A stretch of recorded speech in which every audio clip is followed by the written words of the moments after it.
bendiciones estarán. Mis hermanos, hoy voy a dar un mensaje que el año pasado lo di a la dirección B.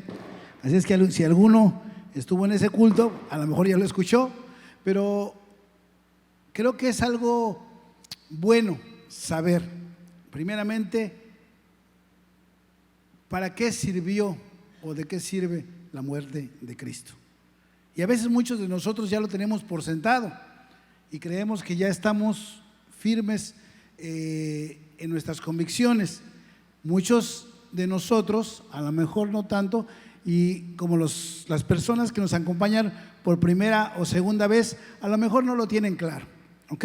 Entonces vamos a recordar, porque este mensaje, por el título que tiene, que se llama Encuentra tu camino para volver a Dios, pareciera que fuera para gente que a lo mejor no conoce todavía o no tiene a Cristo en su corazón, pero no, nos incluye a todos. Nos incluye a todos porque de repente tenemos que recordar, y de hecho la Biblia nos dice que regresemos a veces a la senda antigua. De repente a todos se nos borra un poquito el camino y empezamos a equivocarnos un poco en el rumbo, y Dios siempre nos va a estar llamando. ¿Ok? Son 6 puntos, no son 3, no son 4. Voy a tratar de hacerlo rápido para que podamos llevarlos todos. Esté atento, ponga su mente y su corazón en atención. Voy a tratar, le digo yo, de ser lo más claro posible y lo más rápido posible. Entonces, ¿de qué se trata la muerte de Cristo? Bueno, primero tenemos que ver desde el principio, y el punto número 1 es la caída. Creo que todos conocemos y de alguna manera hemos leído en el libro de Génesis cómo Adán se equivocó. Primeramente, Dios en su proyecto hizo a Adán conforme a la imagen y semejanza de Dios, y así lo dijo: hagamos al hombre conforme a nuestra imagen y semejanza. Y entonces Dios hizo a Adán y lo hizo de tal manera que era perfecto. Pero Dios es un Dios de reglas, y Dios le dijo a Adán: tienes dominio sobre toda mi creación, eres el administrador de toda la creación, y lo mandó a que la trabajara, a que la administrara, y le dio una instrucción clara. También le dijo: multiplícate por toda la tierra, ¿ok? Y dentro de esa instrucción le dijo: en el Edén, de todo puedes, ¿qué? Comer. Solamente de qué no podía agarrar Adán: del árbol de la sabiduría, de la ciencia, del bien y el mal. Porque el único que sabe qué es bueno y qué es malo realmente es Dios. Y Dios es un Dios de límites. Y Dios te pone un límite. ¿Por qué? Porque sabe lo que es bueno para ti. Nosotros somos padres. ¿Quién de ustedes es padre o madre aquí? Levante su mano, sin miedo. ¿Ok? Todos somos padres. Y bueno, en mi caso yo tengo 2 hijos. ¿Ok? Y a lo largo de su vida y dependiendo de su edad, los dejaba yo hacer ciertas cosas o ciertas cosas no. Y incluso dependiendo de su comportamiento, le ponía yo ciertos límites a cada uno de ellos, y a veces se enojaban conmigo, a veces se molestaban conmigo. ¿Por qué? Porque no los dejaba hacer lo que ellos querían. Pero yo no los dejaba hacer, primero porque había cosas que eran malas para ellas, aunque parecieran buenas. ¿Quiénes tienen hijas pequeñas aquí de menos de 12 años, 13 años? ¿Ok? Ok. Y bueno, su esposa ya está grandecita, por ejemplo, y pues ya se pinta los ojos, se echa perfumito, se pone zapatillas grandes, y eso es malo, hermanita, que tú te pintes y que te pongas zapatillas. No, que te pongas un aretito grandote y eso. Pero una niña de 12 años, de 10 años, estaría bien que se pinte así, fuerte. Por ejemplo, ahí está muy bonita, tiene un vestido muy bonito, unos aretitos discretos, pero yo no le veo sombras en la cara, no le veo así mucho rubor. ¿Y por qué? Si no es malo. ¿Por qué, hermanita? ¿Por qué no la dejas que se pinte así? porque no está en edad, no es el tiempo correcto. Cuando Dios le dijo a Adán, no comas de ahí, simple y sencillamente era porque era bueno para él. Entonces, cuando Dios le da esa orden a Abraham, él espera que él haga caso, así como nosotros tenemos que sujetarnos a las reglas. ¿Qué hizo Adán? Todos conocemos la historia. Comió de lo que no debía comer y bueno, él lo que hizo fue echarle la culpa a Eva y le dijo que Eva le había dado, pero al final le echó la culpa ¿a quién? A Dios, ¿verdad? Exacto, a Dios. ¿Por qué, hijo?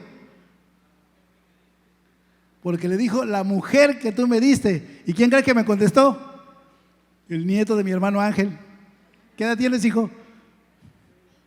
6 años, ¿ok? Fíjense que, bueno, eso me va a dar pauta para un punto más adelante. Como siempre, Ángel, siempre me apoyas por ahí, cuando no es tu esposa, tus hijos, pero ahí va, tu nieto en este caso. Así es, le echó la culpa a Dios, pues la mujer tú me la diste, ella fue la que me metió el pie y yo me fui de boca. Pero yo tenía esa instrucción. Y entonces el hombre cayó. El hombre debería haber sido eterno. Así lo creó Dios, lo creó perfecto.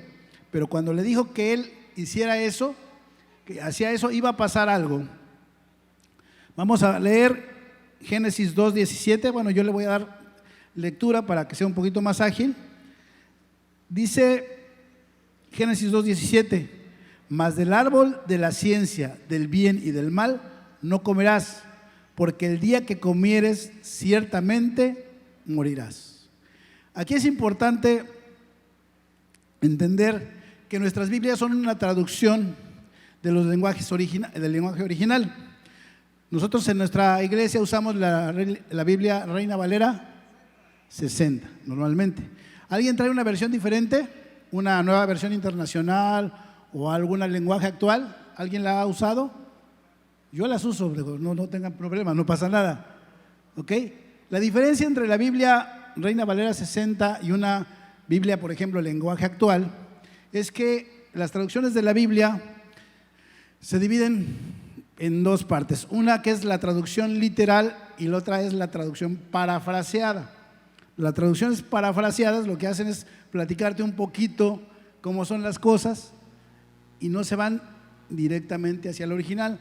La Reina Valera 60, aunque es lo más parecido, es una Biblia en traducción literal, aún así las palabras no se pueden traducir tal cual en el lenguaje original. En el lenguaje original, cuando dice la Biblia que de cierto morirás, ahí dice realmente morir 2 veces, o realmente es un hebraísmo que quiere decir morir muriendo. ¿Ok?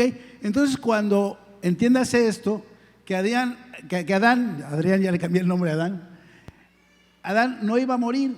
Entonces le dijo el Señor: cuando comas de ese árbol, de cierto morirás. Y ciertamente en ese momento Adán no murió. Por ahí en la Biblia dice cuántos años murió, a qué edad murió Adán. Por ahí si tienen el dato, por ahí sóplenme, porque ese dato no lo tengo a la mano. Pero al fin de cuentas murió. ¿Ok?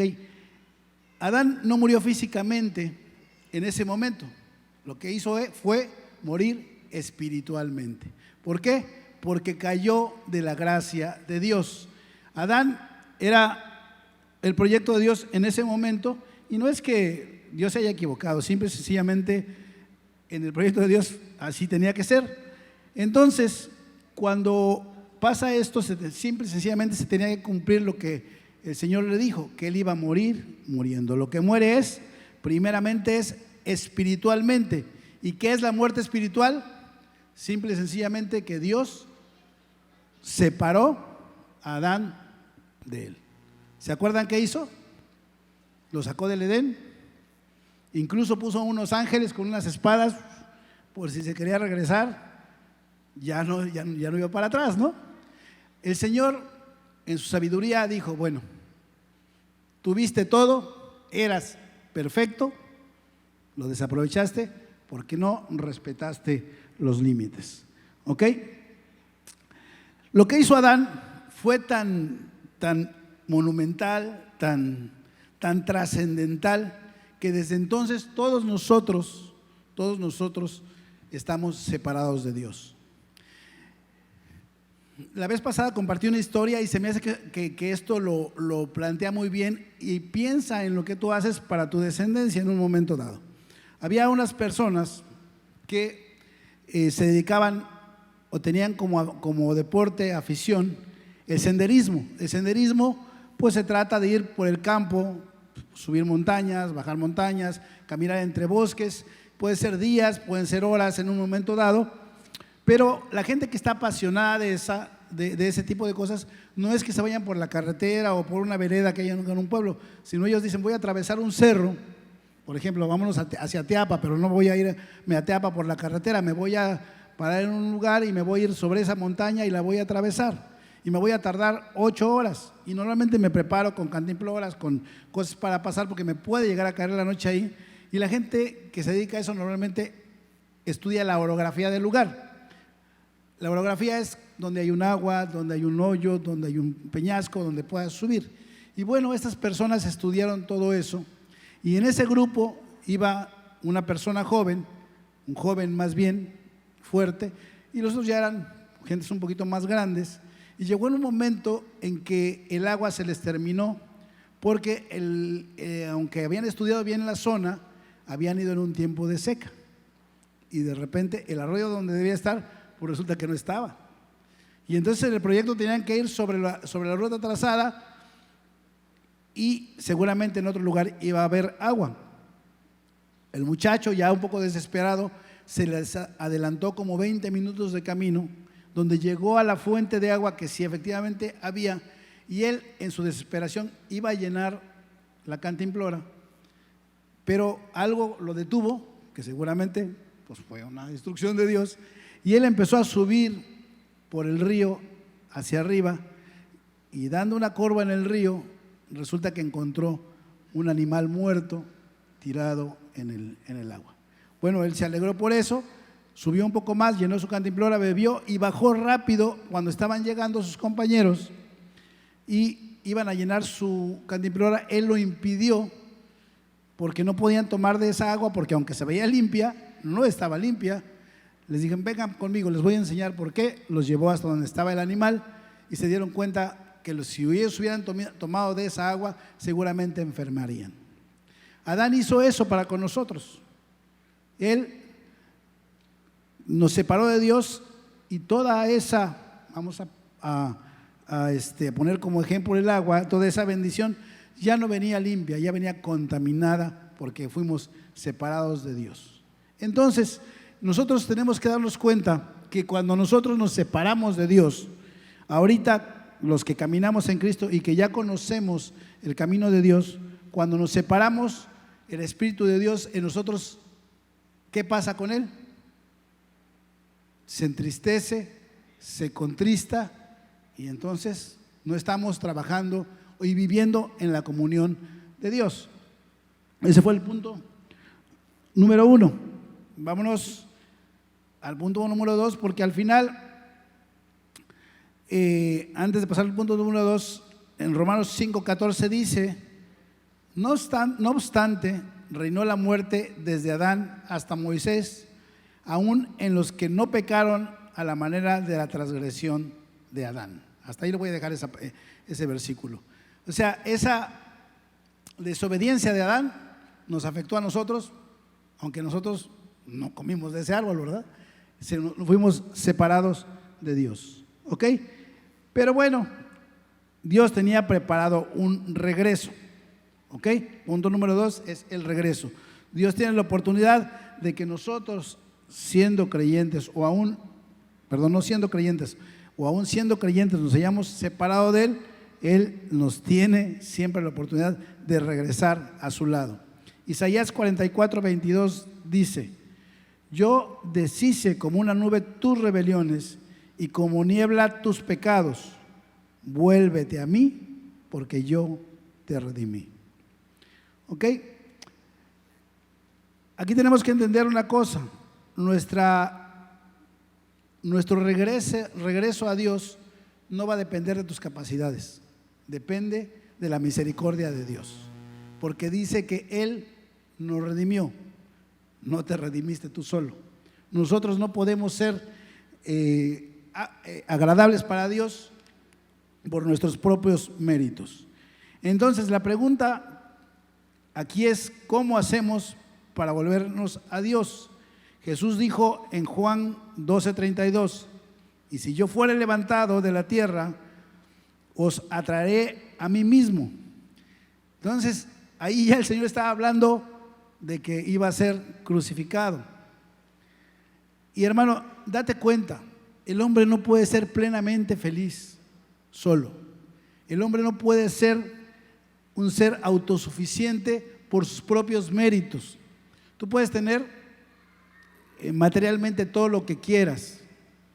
Puedes tener dinero, puedes tener posesiones, puedes tener una hermosa mujer o un hombre muy, muy guapo, puedes tener una familia bien hecha, y vamos a suponer que no te portes mal, que no seas una persona que en apariencia esté haciendo cosas indebidas, pero nunca vas a estar lleno, porque Dios en su infinita misericordia dejó un hueco en tu vida que solamente tiene la forma de Dios para poder ser pleno. Por el contrario, a lo mejor no tienes nada de eso que mencioné en lo material, y puede ser que vivas con muchas escaseces en todos sentidos en el mundo, pero tú tengas la plenitud de Dios en tu corazón y Él te haga completamente feliz. Hay un canto que la verdad es que yo cuando llegué a la iglesia ya era muy viejo, pero dice que solo Dios hace al hombre feliz, solo Dios, y así se va todo el cantito. ¿Quién se lo sabe? Pues como yo no canto, no lo canto yo porque canto feo. Pero bueno, cántelo, porque ese nos lo tenemos que tener en mente siempre en nuestro corazón. ¿Ok? Entonces, estoy convencido que si Dios quiere que alguien esté con Él y Él responde a ese llamado, Dios va a hacer lo imposible porque tú llegues al camino de Dios. Esta semana vimos uno de los personajes que a mí me gusta mucho en la Biblia, que es Esther, y vemos cómo la advertencia de Mardoqueo a Esther, cuando le pidió que hablara con el rey y le dijo: pues tú estás ahí, tienes que hablar con el rey, pero si no quieres, no hay problema, salvación vendrá de otro lado, pero tu familia y tú, pues no van a ser tomados en cuenta. Claro, estoy parafraseando. Cuando Dios te va a utilizar, o cuando Dios te tiene en la mira y en un momento dado y quieres tú en tu corazón, el Señor va a mandar a cualquiera de sus hijos para que tú camines en Él. Y por ejemplo, mi hermano Isaac, si Dios te pone un vecino, a una vecina, a un hermano, a un pariente, para que tú le prediques el evangelio y tú no lo haces, esa persona va a ser salva, pero a ti no te va a ser tomado en cuenta. ¿Se acuerdan qué dice la Biblia en esa parte de cuando el Señor nos da esa tarea? El Señor te lo va a reclamar, pero de aquella manera Él va a llegar en un momento dado a ese lugar. Entonces Dios tiene una manera en que nosotros regresemos a Él, porque así está en su voluntad. ¿Ok? Pero lo importante es que veamos lo que dejé de leer en el versículo de Romanos 5:14, lo voy a leer completo. Dice: no obstante, reinó la muerte desde Adán hasta Moisés, y aunque los que no pecaron a la manera, perdón, lo estoy leyendo mal, no obstante, reinó la muerte desde Adán hasta Moisés, y aún en los que no pecaron de la manera de la transgresión de Adán, y el final dice: el cual es figura del que había de venir. Dense cuenta que ya Adán pintaba hacia ese regreso. O sea, aunque Adán pecó, ya desde ahí él era figura del que había de venir. De hecho, en la Biblia se menciona a Jesucristo como ¿quién? Como el segundo Adán. Nada más que sí, perfecto. ¿Está contento por eso? Denle un aplauso al Señor.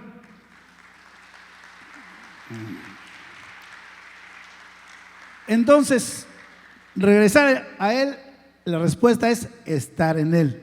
¿Ok? Segunda de Corintios 5:21 dice: al que no conoció pecado, por nosotros lo hizo pecado, para que nosotros fuéramos hechos justicia de Dios en Él. Amén. Todos sabemos eso, ¿verdad?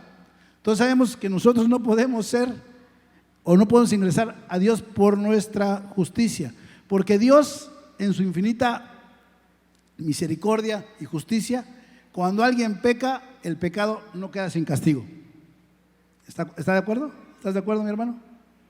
¿Y por qué no queda sin castigo? Porque si Dios se arrepintiera de sus reglas, pues simple y sencillamente no sería coherente.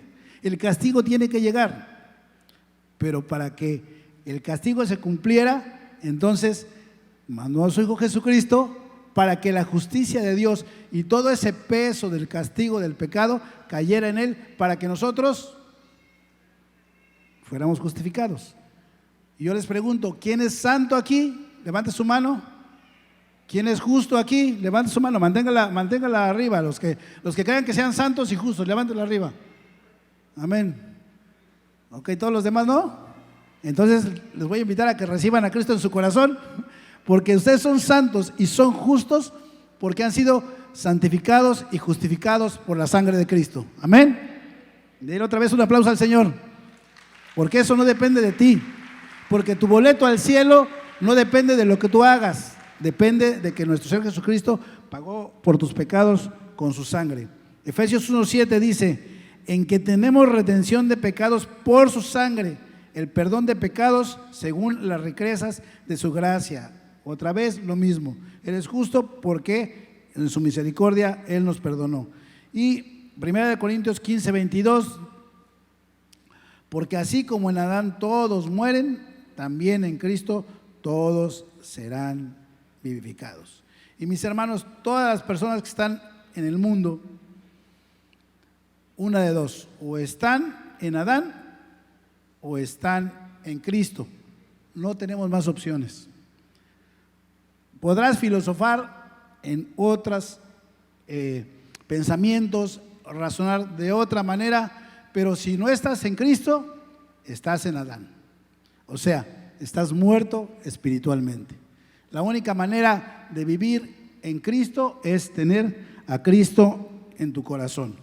¿Ok?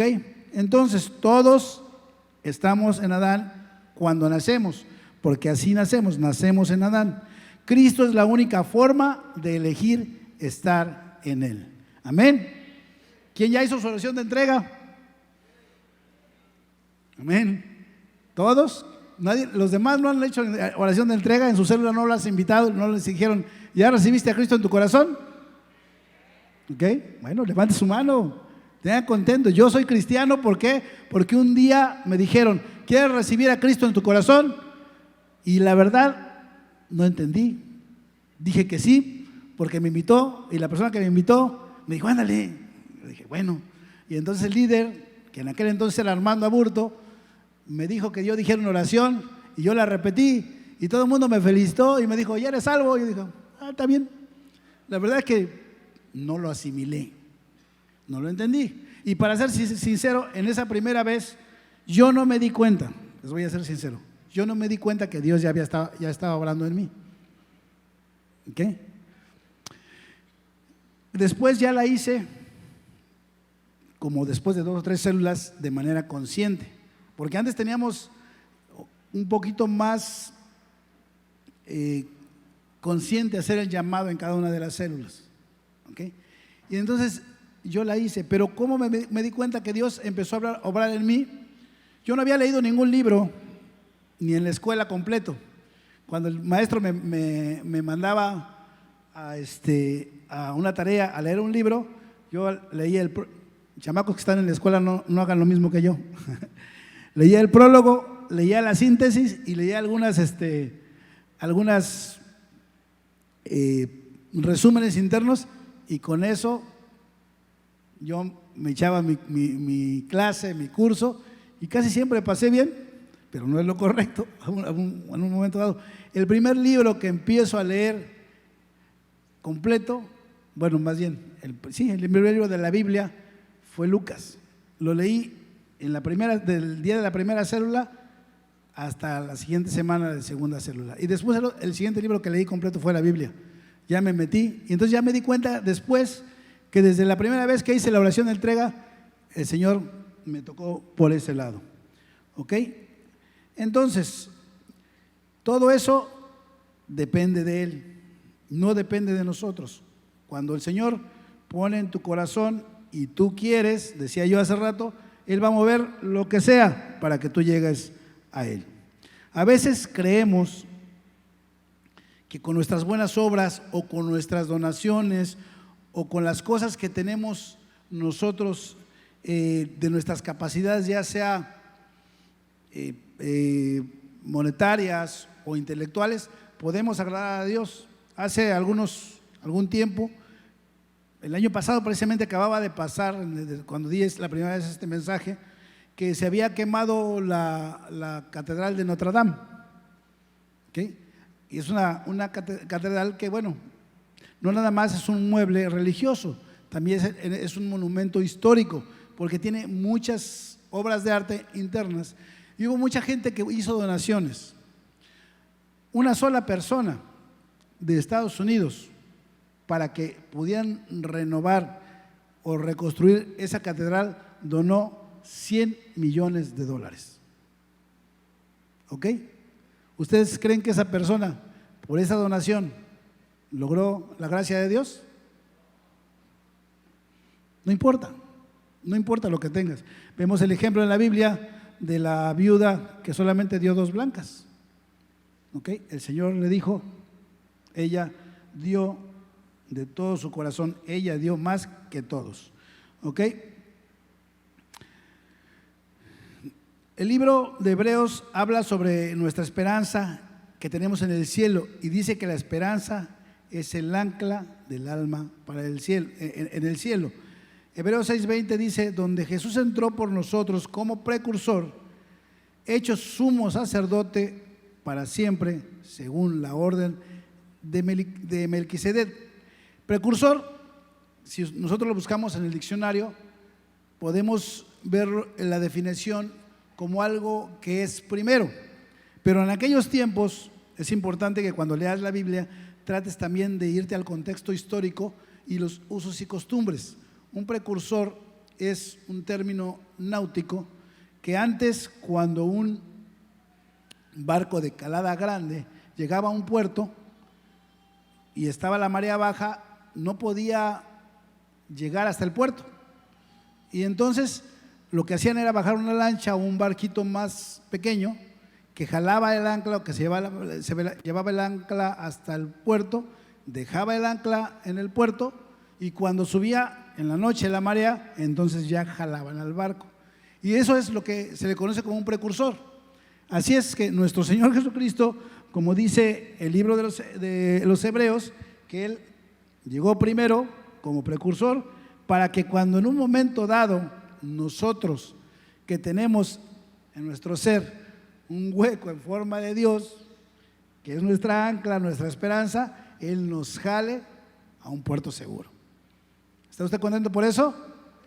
Amén. Y miren, el otro día platicando con el pastor, y bueno, no es cierto, fue con el hermano Gavino en la junta, y hablábamos de que creíamos que estábamos en los últimos tiempos. Y obviamente no podemos dar fechas ni mucho menos, pero ciertamente yo creo que estamos en los últimos tiempos. Voltea a ver a su alrededor y yo podría resumir tan simple y sencillo que si no estudies tanto la Biblia, cuando tú te das cuenta que las personas a lo bueno llaman malo y a lo malo llaman bueno, estamos al cuarto para el ratito de que ya el Señor llega ya. Así, mi hermano, es que nos va a costar mucho trabajo, vamos a estar afanados en cuestiones de particulares, pueden ser de trabajo, de diversiones, de gustos, pero date cuenta que ya estamos en la recta final. ¿Ok? El punto número 5 es algo importante porque el regreso, la salvación de Dios es para todos. Significa que es para todos, pero los que pueden creer. Romanos 10, 12 al 13 dice: porque no hay diferencia entre judío y griego, pues el mismo que es el Señor, es el mismo Señor de todos, es rico para con todos los que le invocan, porque todo aquel que le invocare el nombre del Señor será salvo. Entonces, decía yo, el regreso y la salvación de Dios es para todos, ¿verdad? Pero ¿cuál es el cantado? Para todos los que creen, nada más. Si tú no crees, la salvación de Dios no es para ti. Pero si tú crees, la salvación de Dios es para ti. No importa qué pensamiento tengas, qué filosofía tengas. Si tú puedes decir, bueno, yo sí creo que hay algo en superior, yo creo que pues la madre naturaleza o el universo conspiran. Bueno, puedes pensar lo que tú quieras. La realidad de Dios es que si tú no crees en nuestro Señor Jesucristo, entonces la salvación de Dios no es para ti. En el reino de Dios, los ricos y los pobres, los viejos, los jóvenes, los guapos, las guapas, los feos, las feas, todos vamos a pasar por la misma puerta.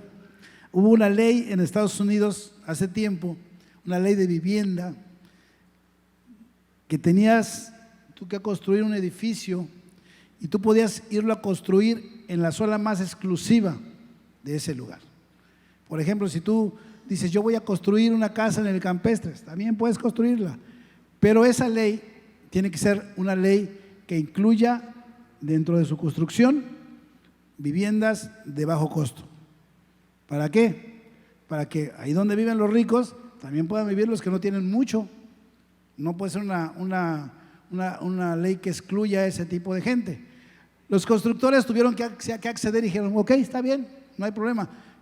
Construyo un edificio con alberca, con algunas prestaciones, pero dentro del edificio hago la sección de bajo costo, pero los ricos entraban por una puerta, los pobres por otra puerta y no se podía mezclar.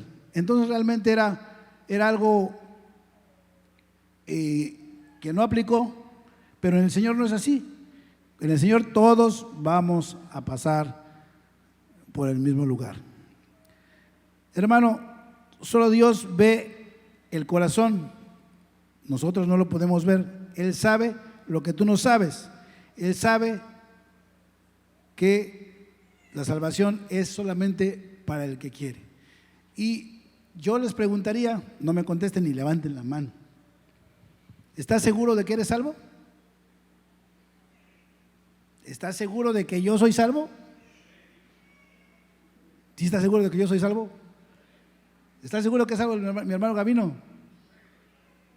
¿Están seguros que es salvo mi hermano Pastor? ¿Podemos saber eso, mi hermano Gavino? ¿Tú puedes saber si yo soy salvo? Tú. Yo no puedo saber si alguien más es salvo. Yo puedo saber si yo soy salvo porque sé qué estoy haciendo en un momento dado. Y Dios es el que sabe si tú eres salvo. Él te conoce. Él desnuda tu corazón. Él es el que de alguna manera no le puedes engañar. Como decía yo hace rato, cada vez que me dan la oportunidad de estar aquí en este púlpito, hablándole al pueblo de Dios, a los hijos de Dios, no sé si yo sea digno de estar aquí. No sé si en mi comportamiento, en mi manera de actuar, yo me gane este lugar. A lo mejor, por mi manera de actuar delante del pastor, me dice, bueno, puede ser, puede tener buen testimonio. Y así podríamos hablar de muchos de nosotros. Pero Dios, en su infinita misericordia, nos permite día a día regresar a Él. Decía yo en el punto anterior que la salvación es para todos, pero nosotros tenemos que hacer algo importante. El punto número 6, y ya para terminar, es que tenemos que ceder. Tenemos que quitar de nuestra mente, de nuestro corazón, todas las cosas que nos impiden caminar delante del Señor como debe de ser. Mientras tú crees que tienes la razón, mientras tú crees que eres autosuficiente, no importando la situación económica o familiar que vivas, mientras tú creas que no te hace falta Dios, o que creas que tú eres autosuficiente en el conocimiento de la Biblia y digas, no, yo estoy haciendo las cosas bien, a lo mejor estás más alejado de Dios de lo que tú piensas. Tenemos que ceder a nuestra manera de vivir. Tenemos que examinar nuestro corazón, nuestra mente, nuestro caminar y pedirle al Señor que tome nuestra mano. La fe genuina siempre está entretejida entre la acción y la fe. ¿Ok? Entonces, si tú dices que tienes fe, que crees en el Señor Jesucristo, tienes que actuar en ese sentido. El libro de Santiago nos dice: así también la fe, si no tiene obras, es muerta en sí misma. Pero si alguno dirá, tú tienes fe y yo tengo obras, muéstrame tu fe sin tus obras y yo te mostraré mi fe por mis obras. ¿Qué vamos a hacer nosotros? ¿Vamos a ceder o continuaremos asintiendo mentalmente, diciendo cosas? Pero yo sí quiero seguir a Cristo, yo sí quiero hacer las cosas que tengo que hacer, pero más tardecito. ¿Les ha pasado? ¿Les ha pasado? ¿Cuántos de nosotros no nos pidieron o no nos invitaron alguna vez a una célula y dijimos, sí me gusta lo que tú haces, sí me gusta lo que tú ves, pero ahí voy para la semana que entra? O los que estamos caminando en la iglesia y te dicen, ¿oras todos los días? O lo que nos dice mi hermano Camino todos los lunes, ¿quién está reflexionando todos los días en la palabra? Y puede ser que todos levantemos la mano y digamos, sí, yo oro todos los días, yo reflexiono la palabra de Dios todos los días, pero realmente sabes que no es cierto. O sea, realmente sabes que no estás haciendo. Por ahí vi una familia que nos visitaba, ¿por dónde están? Los que nos visitaban, como 3 o 4 que vi por ahí, invitados. ¿De qué lado están? Levánteme su manito. No los veo. Y por acá también vi unas personas. Ponte de pie, pónganse de pie, por favor. Pónganse de pie. Yo sé que a veces da un poquito de pena. Y todos aquellos que vinieron por primera vez, que levantaron su mano, que son invitados, les hablo directamente a ustedes. Todos los que estamos aquí, de alguna manera,